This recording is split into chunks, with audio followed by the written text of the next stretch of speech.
De volta com o nosso Você Bonita para o Dia Mundial do Café. Essa pauta tá muito especial, mas antes das informações dela, nossa queridíssima nutricionista Fernanda Paulucci, que já tá toda lindona aqui me acompanhando, e a mesa também tá linda, bem-vinda.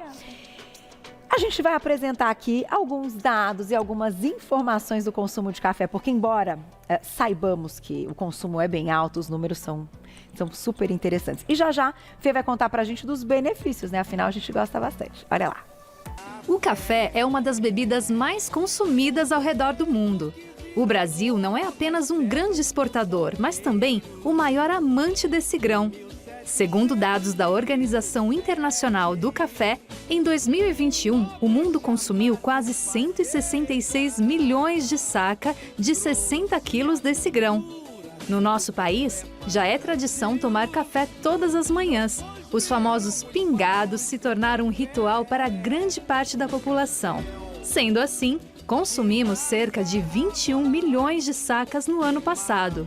Além disso, o café também se atualizou e criaram-se novos tipos, como por exemplo, o café expresso, cappuccino, o latte, entre outras delícias feitas com ele. Segundo dados do Instituto de Economia Agrícola do Estado de São Paulo, nós, paulistanos, consumimos cerca de 25 milhões de xícaras fora do lar ao dia, estando ao lado da cidade de Nova York, entre os maiores consumidores. Uau! Então a gente consome muito, né, Fê? Muito café. Mas estávamos comentando, Nova York é exatamente isso, é um balde, é um copão deste tamanho ali, né? E os nova-iorquinos têm já o hábito de saírem andando, caminhando com ele na mão café. E nem percebe que vão consumir tudo aquilo. E agora, minha amiga, bem-vinda, você que vai contar pra gente se tá tudo bem, então, esse consumo. O que acontece é que o café naturalmente ele gera, né, esse impulso de tomar mais por aumentar os níveis de dopamina, essa sensação de bem-estar, motivação, energia, aumentar foco. Então, naturalmente, você vai fazendo o consumo repetido. Tá. E o brasileiro, né, assim como qualquer outro lugar também do mundo, né, acaba não consumindo as doses adequadas de 50 ml. Então, a gente acaba fazendo um consumo, né, da caneca, né, do copo grande, fazendo o consumo de várias xícaras ao longo do dia. E o café em excesso, ele tem o efeito rebote, ele tem o efeito contrário daquilo que a gente está esperando. Sério? Quando você me falou isso, falou, não, vamos guardar para a pauta para te dar detalhes, que eu fiquei tentando entender. Como o café se comporta, então, Fê, que eu acho que isso vai ajudar muitas pessoas a entenderem, ligarem as coisas, na questão da insulina, na questão da fome, na questão desse rebote que você comentou. Então, vamos lá. O café, naturalmente, ele é rico em compostos fenólicos, né? Que são substâncias antioxidantes. Os compostos fenólicos vão agir aí melhorando a sensibilidade da insulina, melhorando os receptores, vão agir aí na proteção do sistema nervoso, na detoxificação, tem uma ação benéfica e antioxidante. Tá. Só que junto ali do café, não tem só a café, além dos compostos fenólicos, tem a cafeína. E a cafeína, ela se liga nesses receptores no sistema nervoso, onde se liga a adenosina. Então, a adenosina, conforme ela vai se ligando, a gente vai ficando sonolento. Tá. E a cafeína entra nesse receptor, tirando o lugar da adenosina, trazendo aí essa energia, esse bem-estar. Quando a gente consome em doses moderadas, o corpo fica ok. Quando a gente vai consumindo mais, o corpo é inteligente. Ele vai aumentando esses receptores de adenosina. Então, você vai ficando mais sonolento e vai precisando de mais cafeína. Só que mais cafeína, né, também vai dando estímulo de vício, aumentando os níveis de dopamina. Uau! Né? E junto disso, a ação da cafeína não é só a nível de sistema nervoso, ela também, né, altera a produção de hormônios da adrenal, como a aldosterona, cortisol.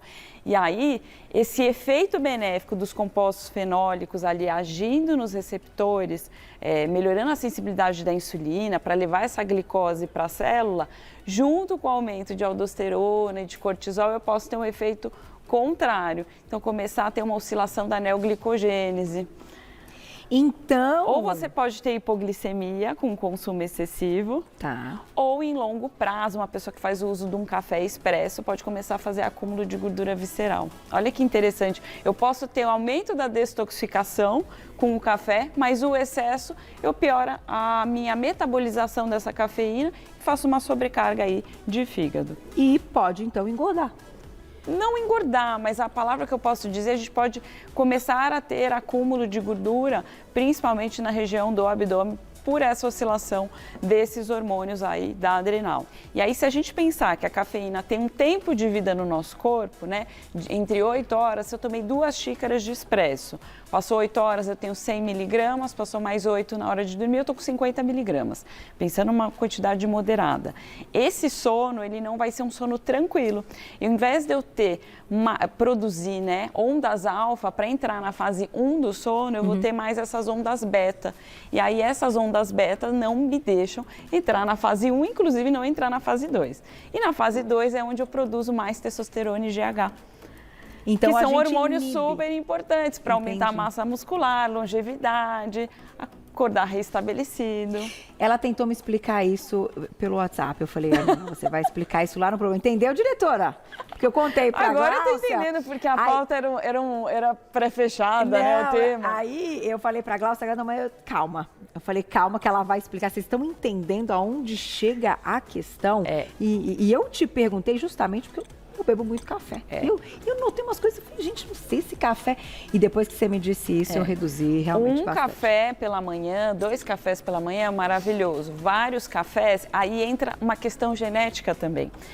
Se você, né, tem alteração nas enzimas de detoxificação de fase 1 e fase 2, você for um metabolizador mais lento dessa cafeína, 1, 2 cafés já é muito ruim. Então, por isso que é importante consultar sempre um profissional de nutrição, fazer um teste genético, porque pode ter uma ação muito deletéria, às vezes até 2 xícaras, né? Em geral, as pessoas toleram de 1 a 3 xícaras e tem ação benéfica e protetora cardiovascular, super bacana, protetor do sistema nervoso, mas se for metabolizador lento, então a gente pode ter os efeitos adversos mais agravados aí, mesmo com 2, 3 xícaras. E tem que ser sempre o coado? É melhor que o expresso? Sempre o filtrado, o coado, sempre ele é melhor que o expresso, porque o expresso ele libera mais o cafestol aí, e aí esse resíduo lipossolúvel, ele tem uma sobrecarga aí a nível para detoxificação, a nível de fígado e promove o aumento do colesterol. Então, o melhor é sempre um cafezinho coado, de 1 a 3 xícaras. O café coado, assim como o café solúvel, eles têm teores menores em 50 ml, então tem em torno de 35 miligramas para o coado e 25, 26 miligramas de cafeína para o solúvel. O expresso, a gente tem 100 miligramas dessa cafeína, além desse composto cafestol que eu comentei. Vou lá e já volto. Na volta a gente vai falar das pessoas, então, que tomam o café com uma estratégia saindo do jejum. Como é que é essa história? Agora eu quero entender, porque se a gente toma o café sem açúcar e não sai do jejum, calma, será? Você vai contar daqui a pouquinho, volto já. Vamos lá, deixei uma pergunta pra Fê que eu acho super importante. Quando a gente fala, a cara dela me olhando. Quando a gente fala, amiga, eu sei que você sabe tudo, que você estuda muito, que você é um excelente profissional. Eu vou lá. Então vamos lá. Falando de café, tem muita gente hoje que tem estratégia, enfim, com orientação, que a gente já falou muitas vezes aqui, de um jejum intermitente, para uma perda de peso, para modular os hormônios. E tem sempre uma discussão, mas o café tira do jejum, aí o café sem nada tira, o café com óleo de coco não sei o quê. Como é que é essa história e se é benéfico, então, nesse momento que você está em jejum, consumir café? Então vamos lá, a gente pode sim utilizar o café em jejum, ele não tira você do jejum aí intermitente, por exemplo, ele tem uma ação ergogênica, não só de sistema nervoso, mas aumentar a performance durante a atividade física.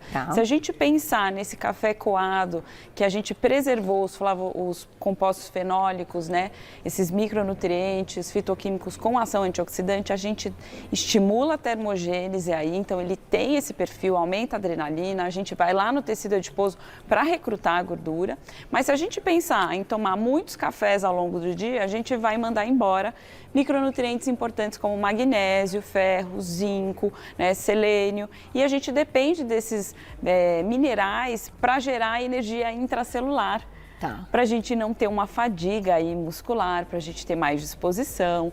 Então, você pode começar com consumo excessivo, por exemplo, a ter câimbras ou perda de rendimento. Mas se a gente utilizar 1, 2 cafezinhos coados num jejum intermitente, não bloqueia, não corta esse jejum e ainda beneficia aumentando performance e termogênese. Antes da atividade física. Antes da atividade física. Mas vamos pensar, se você é uma pessoa que tem o intestino mais irritado, o café ele não vai te beneficiar, ele vai propiciar você a ter aí, durante a atividade física, um esvaziamento aí gastrointestinal. Então pode ter diarreia. Café acelera, né? Ele é irritante de mucosa. Então, se a gente pensar nisso, algumas pessoas não vão fluir bem utilizando o café como pré-treino. Entendi. Principalmente quem corre. Então, a gente tem que se conhecer e tem que ir com um profissional, que aí a gente vai ver qual a melhor forma de pré-treino, porque pode acontecer isso sim. Vamos colocar a perguntinha do público, quem escreveu pra gente, olha lá. Sônia, obrigada, um beijo. Antes da academia, então pode tomar café? Pode, depende do horário que ela vai fazer, depende do tipo do café, né? Do teor de cafeína que vai ter ali, se ela metaboliza mais rápido ou mais lento, se ela tem algum distúrbio do trato gastrointestinal, porque a gente sabe que o café ele é irritante, então pode aumentar sensibilidade gástrica, gastrite, refluxo, pode dar úlcera aí. Então a gente depende mesmo, poder usar pode, mas precisa de uma avaliação. Tem mais perguntinha? Olha lá. Obrigada, Kátia, um beijo. Se o café altera a indução ao sono, o que você orienta para o período da noite? O ideal é a gente pausar aí já o consumo do café imediatamente após o almoço, ali às 3 da tarde, não consumir mais nada de café. E a gente pode usar os chás, as infusões aí que tem uma ação mais calmante, camomila, passiflora, mulungu, melissa, e fazer toda a higiene do sono, de luminosidade, de celular, por exemplo. Então, a gente pode fazer isso. E tem fitoterápicos, obviamente, que a gente usa, composto como L-tianina, concentrada. Hoje a gente tem o Naturcel, que é um extrato de lavanda, que também melhora, ele é para uso via oral. Ele é específico, preparado para manipulação. Tem o Serenzo, que é o delimoneno. Pode se utilizar e associado também alguns micronutrientes como taurina, B6, magnésio inositol, que tudo isso vai melhorar aí a qualidade desse sono e a melatonina também. Tem mais perguntinha. Beijo, Cris. Quem tem gastrite, hérnia de hiato, o café pode inchar a barriga? Então, o que acontece é que ele é um irritante de mucosa gástrica, ele aumenta a acidificação, liberação de ácido clorídrico ali, então pode piorar o refluxo sim, piorar aí esse quadro de hérnia de hiato, então não é tão aconselhável. Uma coisa que eu vou te perguntar, a qualidade desse grão faz diferença e desse café já pronto, moído? Faz diferença. Então, quanto mais torra você tiver, menos compostos fenólicos você vai ter, por exemplo, né? O café verde vai ter mais compostos fenólicos, tanto é que a gente usa na manipulação no consultório. Então, faz diferença o tipo que a gente filtra, né? Coa. Então faz diferença aí na qualidade do café. Mas o que eu acho mais importante a gente falar, claro que tem esses benefícios, né? Eu falei que irrita a mucosa gastrointestinal, mas se a gente tomar um café, ele modula essa microbiota intestinal, reduzindo bactérias que pioram síndrome metabólica. Mas o que acontece é que socialmente as pessoas consomem demais. E hoje o que a gente mais vê em consultório, pessoas com crise de ansiedade, irritabilidade, insônia e achando que estão com problemas emocionais, chegam a bater no psicólogo, até estava falando com uma amiga minha que é psicóloga, e essas crises de ansiedade, esses distúrbios emocionais vindo de um excesso de consumo de café, uma síndrome do pânico, por exemplo, e uma fadiga aí, né, uma alteração de adrenal acentuada, um estresse oxidativo, esse burnout de uma pessoa, obviamente, trabalha muito, mas com consumo muito inadequado dessa cafeína, né? Então a gente pode ter então essas questões de tremores, confusão mental, zunido no ouvido. Então tem que tomar muito cuidado e prestar atenção do quanto consome. Perfeito. Tem mais perguntinha? Olha lá. Obrigada, Amanda. Um beijo para você. É interessante tomar o café com óleo de coco como pré-treino? Pode utilizar, o TCM, ele potencializa aí essa energia intracelular que entra ali direto para ser transformada em energia, junto com o café, que é um estimulante que vai lá e vai dar esse up aí, a gente vai ter bons benefícios. E se a gente pensar para a mente, ele é excelente para dar foco. E esses produtos que são novidades e que as pessoas já estão consumindo, é claro que eu vou te perguntar, então tem algumas marcas que são os cafés, os blends acrescidos então de outras coisas como pré-treino e tal, que também são saborosos, então tem de outros sabores, mas a base então é o café, né? É o café. Então eu gosto desses blends, hoje a gente tem empresas que junto da cafeína, eles não colocam tanta cafeína, colocam uma dose bem pequenininha, mas colocam outros fitoterápicos, como um chá verde, uma taurina, coloca coenzima Q10, então você tem esse benefício da cafeína potencializado, não tem tanta cafeína, como eu falei. Legal. E eles estão proporcionando um sabor mais gostoso, mais cappuccino, ou mais com chocolate, ou com canela. Então, assim, eu gosto bastante dos blends, mas também tomar cuidado, porque vicia, é gostosinho. E aí alguns horários e a gente você acaba utilizando, às vezes, em quantidades inadequadas. O consumo do café com adoçante? Sempre utilizar adoçantes mais à base assim, de poleol, por exemplo, stevia, talmatina.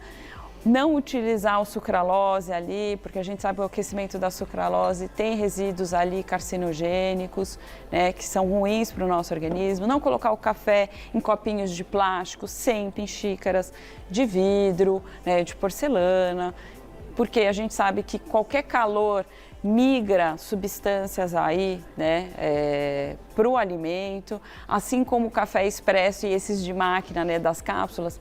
A gente tem que pensar, né? Tem migração ali de metal, de plástico, então tem que tomar muito cuidado. Por isso que doses menores e com uma alimentação bem equilibrada, a gente tem os benefícios da cafeína e consegue metabolizar aí substâncias que não são tão legais. Então, para a gente dividir esse café no dia seria legal? Um pouquinho de manhã e um pouquinho depois do almoço, que é o grande, acho que vício das pessoas no pós-almoço, é bem gostoso. No pós-almoço tira aquela vontade de comer doce, amarra, né? O paciente fala que amarra a refeição dele. Mas a gente diminui a absorção de ferro, zinco, selênio, magnésio. Então, o que eu orientaria seria nos intervalos, né? 2 nos intervalos, no intervalo da manhã e no intervalo da tarde. No meio da tarde. Eu não colocaria imediatamente junto com refeições que a gente agrega muito micronutriente, que é o café da manhã, que todo mundo adora o café no café da manhã, depois do almoço, ou até mesmo depois do jantar, que muita gente toma cafezinho depois que janta também, né? A Glaucia falou que ela pode tomar litros de café, que ela dorme bem. Então, ela pode até dormir, mas a gente pode melhorar a qualidade do sono dela expressivamente se a gente reduzir essa cafeína. Tá vendo, dona Glaucia? Ó, dica de Fernanda Paolucci. Dá tempo de mais uma? Vamos ver. Para fechar, olha lá. Rita, obrigada, um beijo para você. Adoro um café expresso. Tomo logo cedo e depois do almoço. Então, devo trocar pelo coado? Deve trocar pelo coado, para a gente ter aí mais compostos fenólicos, um teor menor de cafeína e menos essa substância que aumenta os níveis de colesterol, né? E fazem uma sobrecarga aí de fígado. Tá aí. Que bom que eu gosto do café coado também. Dá tempo, Glaucia? Então vamos lá para mais uma. O pessoal gosta. Um beijo, Mara, obrigada. Café descafeinado, é verdade, é bom. À tarde seria bom tomar, então o descafeinado ele não tem a cafeína. A gente pode usar o café descafeinado, sempre com uma tecnologia aí sem solventes químicos, utilizar o método da Swiss Water, que eles utilizam água quente, café verde aí e o tempo e a osmolaridade para retirar essa cafeina. Então, se usar um café descafeinado, utilizar essa tecnologia. Pode usar, que a gente tem no máximo 1-2 miligramas de cafeína aí e preserva sabor com essa tecnologia e preserva também os compostos fenólicos. Arrasou! Falei, gente, que ela sabe tudo. Agora, eu vou deixar um Instagram também para quem quiser saber essas marcas que você não pode contar aqui, mas que no seu Instagram você pode, que hoje você conhece, que são marcas que você, enfim, indicaria, né? Eu acho que também pode ajudar bastante. Então, vou deixar o contato dela, Fernanda Paolucci, que é nutricionista funcional, mas das melhores. Lá no Instagram, @doutorabreviadofernandapaolucci.nutri, @doutorabreviadofernandapaolucci.nutri, e vou deixar o telefone da clínica também. 3884-7612. 3884-7612, você já encontra o trabalho dela. Amei te ver. E parabéns de novo pelo Niver, que ela acabou de fazer aniversário, que seja um super ano, viu? Beijo. E sempre com a gente. Obrigada. Beijo.